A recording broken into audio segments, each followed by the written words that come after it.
नमस्कार। लोकसभा चुनाव से जुड़ा कैपिटल टीवी का खास शो 24 करन विपक्ष बेदम देख रहे हैं आप। मैं हूं आपके साथ पूजा। 24 किरण में छठे चरण की वोटिंग आज पूरी हुई, पर छठे चरण में विपक्ष सबसे ज्यादा बेदम नजर आया। छठे चरण में विपक्ष की तरफ से शिकायतों का भरमार लगा। समाजवादी पार्टी, कांग्रेस पार्टी और अन्य विपक्षी दल लगातार चुनाव आयोग से शिकायतें कर खामियों को दूर करने की मांग करते दिखे। कहीं ईवीएम खराब करो ना, कहीं ईवीएम में गड़बड़ी का आरोप, तो कहीं मतदान बहिष्कार की खबर। कुल मिलाकर देखा जाए तो आज विपक्षी पार्टियां आरोप लगाने में और मोदी सरकार पर सवाल खड़े करने में बड़ी एक्टिव नजर आई। महबूबा मुफ्ती तो धरने पर ही बैठ गई। ममता बनर्जी ने भी आरोप लगाया। अखिलेश यादव भी जमकर बरसे। कांग्रेस ने तो आरोपों का रिकॉर्ड ही तोड़ दिया। तो छठे चरण की वोटिंग के साथ ही कैसे विपक्ष बेदम हो गया है, कैसी रही आज की वोटिंग, क्या कहता है इन 58 सीटों का समीकरण, इन तमाम मुद्दों पर आज चर्चा करेंगे। मेरे साथ जुड़े हैं कैपिटल टीवी के editor in chief doctor Manish Kumar और स्टूडियो में मौजूद हैं राजीव जी। मनीष सर, आपका बहुत बहुत स्वागत है। धन्यवाद।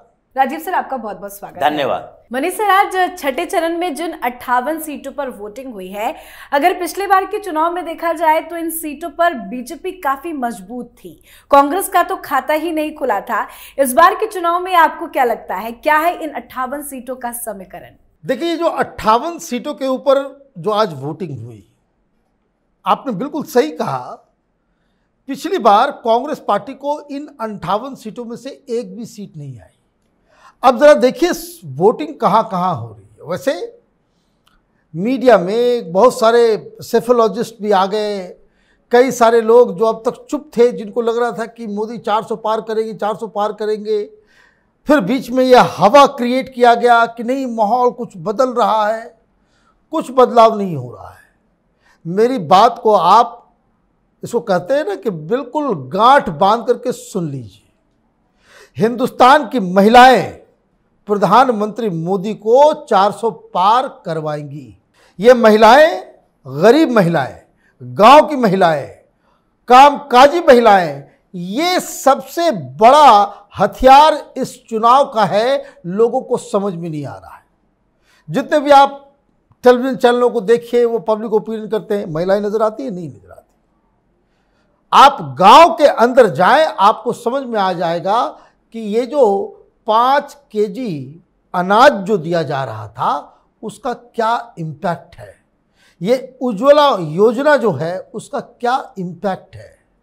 जो टॉयलेट्स बनाए गए हैं, उसका क्या इम्पैक्ट है। घर के लिए जो पैसे दिए गए, उसका क्या।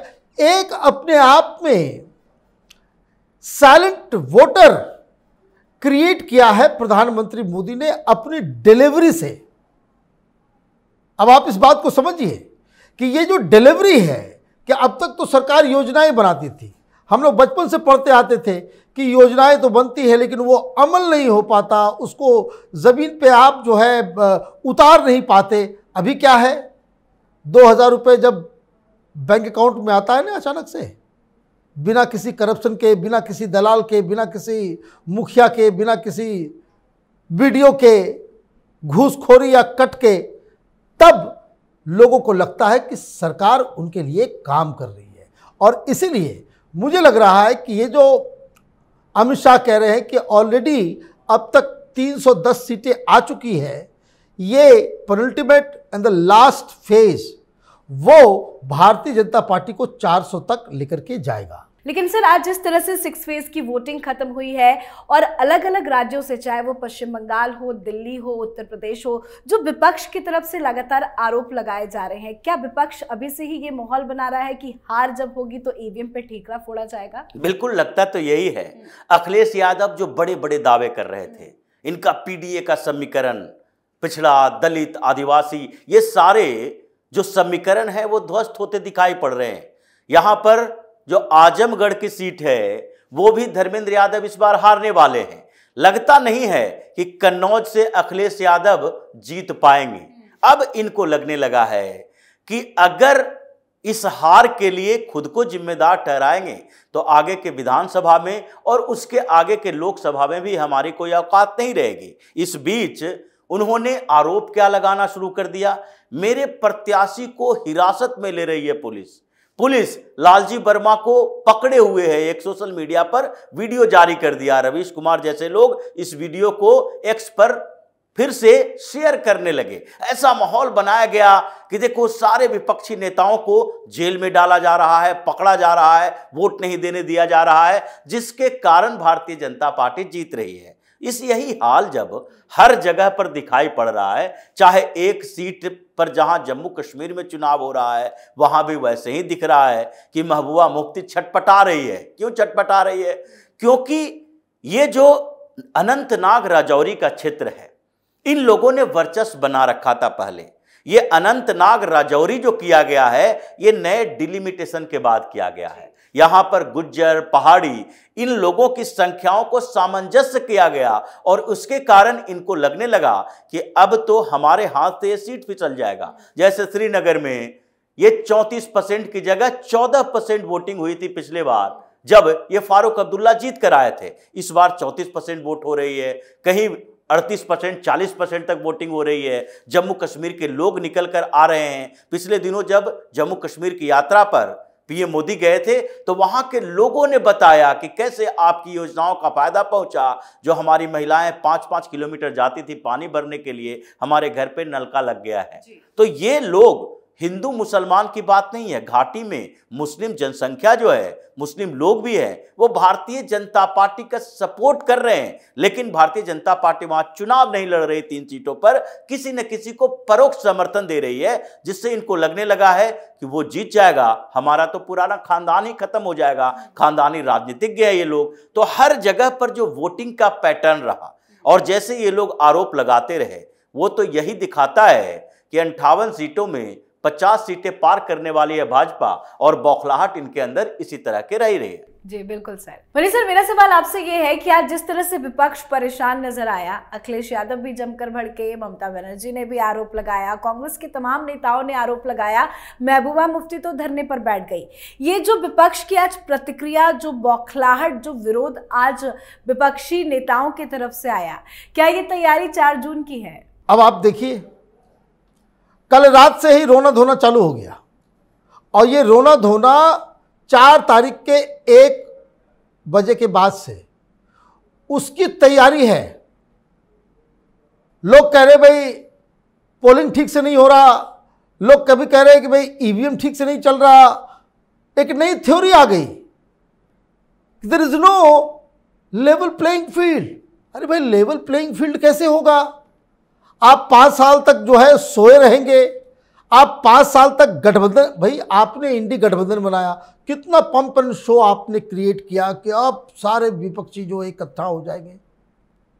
आप न एक मैनिफेस्टो निकाल सके, आप एक कायदे से जिससे बीजेपी के आप अल्टरनेटिव हो सकते हैं, उस हिसाब से आप न एक रैली कर पाए, आप एक झंडा तय नहीं कर पाए, आप एक स्लोगन तय नहीं कर पाए, आप एक दफ्तर तक नहीं बना सके।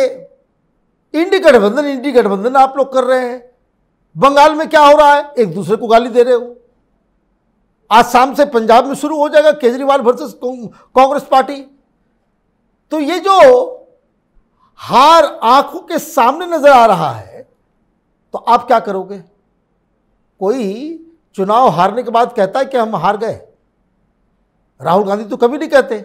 बंगाल में असेंबली इलेक्शंस हुए और बंगाल में कांग्रेस पार्टी को एक भी सीट नहीं मिली और उसके बाद राहुल गांधी ने ट्वीट कर दिया कि ये हमारी मॉरल विक्ट्री है। एक भी सीट नहीं आया, लेकिन फिर भी मॉरल विक्ट्री आपने डिक्लेयर कर दिया। तो इसका मतलब ये है कि you are a bad loser, you lose the election, लेकिन फिर भी आप कहते हो कि भाई हम जीत रहे थे। आप हार मारने को तैयार नहीं हो, जनता का जो वर्डिक्ट है उसको मानने को तैयार नहीं, तो आप क्या करते हो? बहाना। क्या बहाना? ईवीएम खराब था जी, ये इलेक्शन कमीशन पार्शियल है, इलेक्शन कमीशन जो है लेवल प्लेइंग फील्ड नहीं दे रहा। ये रोने धोने का कार्यक्रम जो है ये लोग शुरू करेंगे। और मैं आपको बता दूं, एक वार्निंग दे दूं, खतरा इस बात का है कि 4 तारीख को जब ये सब कुछ हो जाएगा तो अचानक से मालूम चलेगा कि लोग सड़कों पे उतर गए, धरना प्रदर्शन जो है वो शुरू कर देंगे और तमाम तरह की चीज़ें जो है वहाँ पे शुरू हो जाएगी, जैसे किसान आंदोलन, शाहीन बाग आंदोलन, ये उस ओर जा रहा है। मैं शुरू से कह रहा हूँ, चुनाव है, हार जीत, कोई जीतेगा कोई हारेगा, लेकिन डेमोक्रेसी का तो स्वाद ही यही होता है, जो जीता वो सिकंदर और जो हारा वो भी जनता के वर्डिक्ट के सामने अपना सर झुकाता है। ये उसके लिए तैयार नहीं है तो उसके लिए ग्राउंड तैयार किया जा रहा है। This is very shameful. लेकिन सर, ये हर बार देखा गया है कि विपक्षी पार्टियों की तरफ से आरोप जो है वो लगाए जाते हैं, ईवीएम पर ठीकरा फोड़ा जाता है, लेकिन आखिर कब तक इलेक्शन कमीशन इस पे एक्शन क्यों नहीं लेता है? देखिए, इलेक्शन कमीशन अपने तरीके से एक्शन ले रहा है। जैसे सुप्रीम कोर्ट में बताया गया कि देखिए भाई, ये लोग डिफेम करने की कोशिश कर रहे हैं, संवैधानिक संस्थानों को जो बदनाम करते हैं उससे लोगों को कंफ्यूजन होती है। पिछले दिनों भी इलेक्शन कमीशन ने बार बार इन लोगों को नोटिस जारी किया और कहा कि आप लोगों के करतूतों के कारण ही ये जो वोटिंग का परसेंटेज घटा है, इसमें आपकी भी बड़ी भूमिका है। आप बार बार कहोगे कि ईवीएम खराब हो रहा है, वोट देने नहीं दिया जा रहा है, तो फिर आपके समर्थक तो शिथिल हो जाएंगे और फिर वो वोट देने से पहले सोचेंगे, जब मेरा वोट ही काउंट नहीं होगा, जब ईवीएम में ही खेल हो रहा है, जब मोदी सारा ईवीएम ही हाईजैक कर रहा है, तो हमें वोट देने से फायदा क्या? तो ये जो वोट का परसेंटेज कम होता है, उसमें आप फिर चिल्लाकर कहते हो कि देखो कुछ न कुछ गड़बड़ चल रहा है, जिसमें वोट का परसेंटेज इधर से उधर हो रहा है।